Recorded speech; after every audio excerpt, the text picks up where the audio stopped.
रूस के राष्ट्रपति व्लादिमीर पुतिन 2 दिवसीय भारत दौरे पर है।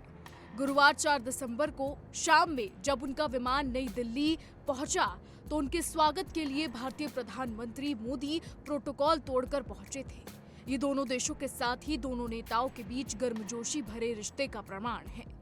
फरवरी 2022 में यूक्रेन युद्ध शुरू होने के बाद ये पुतिन का पहला भारत दौरा है। इसके पहले वाला 6 दिसंबर 2021 को भारत आए थे। पुतिन का ये दौरा भारत और रूस के बीच अक्टूबर 2000 में शुरू हुई रणनीतिक साझेदारी के 25वें साल में हो रहा है, जो इसे और ज्यादा खास बना देता है। एक और खास बात यह भी है कि पुतिन के भारत दौरे से चीन खुश नजर आ रहा है। जी हाँ, मीडिया रिपोर्ट्स के मुताबिक भारत और रूस ने अमेरिका और पश्चिम को साफ संदेश दे दिया है कि दबाव के बावजूद दोनों में से कोई देश अलग थलग नहीं है। आपको बता दें कि चाइना फॉरेन अफेयर्स यूनिवर्सिटी के प्रोफेसर ने कहा कि भारत रूस का रिश्ता बहुत रणनीतिक है और बाहरी दबाव या दखल को झेलने में बहुत मजबूत है। विशेषज्ञों का कहना है कि रूस और भारत के बीच तालमेल और सहयोग का एक साफ इरादा है। दोनों देश अपनी स्वतंत्र और ऑटोनॉमस क्षमताओं को और मजबूत करने का पक्का इरादा रखते हैं। ली ने कहा, पुतिन के दौरे के जरिए भारत और रूस ने बाहरी दुनिया को एक साफ संदेश दे दिया है कि कोई देश अलग थलग नहीं है। इसके उलट दोनों पक्षों का आपस में बहुत सहयोग और मजबूत पूरकता मिली हुई है। इसका मतलब है कि रूस और भारत के खिलाफ अमेरिका और पश्चिम के प्रतिबंध और दबाव के कामयाब होने की उम्मीद कम है।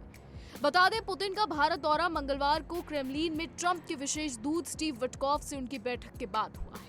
बैठक से पहले पुतिन ने चेतावनी दी थी कि अगर यूरोप चाहे तो रूस संभावित युद्ध लड़ने के लिए तैयार है। चीनी एक्सपर्ट्स कहते हैं कि भारत और रूस के बीच करीबी तालमेल और सहयोग अमेरिका और यूरोप को साफ दिखता है कि रूस के पास जबरदस्त ताकत और असर है और वो सिर्फ पश्चिमी प्रतिबंधों की वजह से अपने हितों और मांगों को नहीं छोड़ेगा।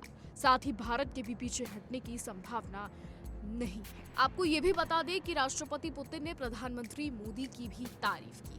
जी हाँ, प्रधानमंत्री मोदी को लेकर राष्ट्रपति पुतिन ने कहा था कि प्रधानमंत्री मोदी एक ऐसे प्रधानमंत्री हैं जो दबाव में नहीं आते हैं। यानी पुतिन का भारत दौरा पश्चिमी देशों साथ साथ अमेरिका के लिए भी एक साफ संदेश है कि भारत या रूस किसी भी देश के दबाव में नहीं आता है। एक तरफ ट्रंप जहां भारत को टैरिफ लगाने की धमकी दे रहे हैं, रूस से तेल खरीद कम करने को लेकर धमकियां दे रहे हैं। ऐसे में पुतिन का दौरा ट्रंप के लिए एक सीधा साधा जवाब है कि भारत अपनी नीति को किस तरीके से चलाना है ये बखूबी जानता है। भारत जानता है कि उसे अपनी विदेश नीति को किस तरीके से चलाना है, किस तरीके से इस्तेमाल करना है। हालांकि भारत रूस से तेल खरीद को लेकर पहले भी साफ कर चुका है कि भारत रूस से तेल खरीदता है अपने नागरिकों की सुरक्षा के लिए, अपने नागरिकों की जरूरतों के लिए, ना कि किसी फायदे के लिए। लेकिन फिर भी लगातार डोनाल्ड ट्रंप की तरफ से बयान जो है वो भारत के रूस से तेल खरीद को लेकर आते रहते हैं।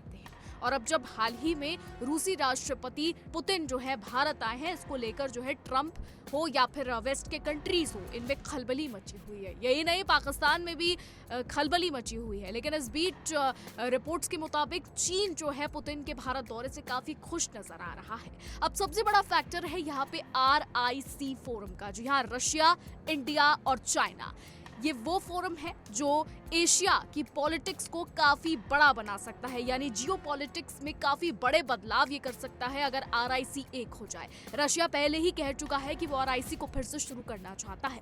वहीं चीन भी इसको लेकर कह चुका है। हालांकि हम आपको बता दें कि जब भारत और चीन के बीच कुछ झड़पें हुई थी, उसके बाद RIC को भारत की तरफ से बंद कर दिया गया था। लेकिन उसके बाद रशिया ने काफी समय बाद इस चीज को उठाया और SCO समिट में चीन ने भी इस चीज को उठाया। तो अब ये देखना होगा कि क्या पुतिन की भारत विजिट RIC को फिर से शुरू करेगी। पुतिन भारत को क्या कुछ देंगे, भारत रूस के बीच क्या बड़ी डील्स होंगी, क्या बड़े डिफेंस डील्स होंगी, ये देखना दिलचस्प होगा। हालांकि आपको ये भी बताते चले कि रक्षा मंत्री राजनाथ सिंह ने कल रूसी रक्षा मंत्री से मुलाकात की है। दोनों के बीच में बैठक हुई है, मीटिंग हुई है, जिसके बाद ये कयास लगाए जा रहे हैं कि भारत और रूस के बीच बड़ी मेगा डील होने के आसार है। जी हाँ, वो मेगा डील जिससे पूरा वेस्ट, जिससे पूरा पाकिस्तान और जिससे पूरे एशिया की पॉलिटिक्स बदलती आने वाले समय में नजर आने वाली है। फिलहाल हमारी आज की रिपोर्ट पर बस इतना ही। आपकी क्या राय है इस पर कमेंट के जरिए जरूर बताइएगा। और ऐसी ही देश और दुनिया की तमाम बड़ी खबरें जानने के लिए देखते रहिए इंडिया डेली।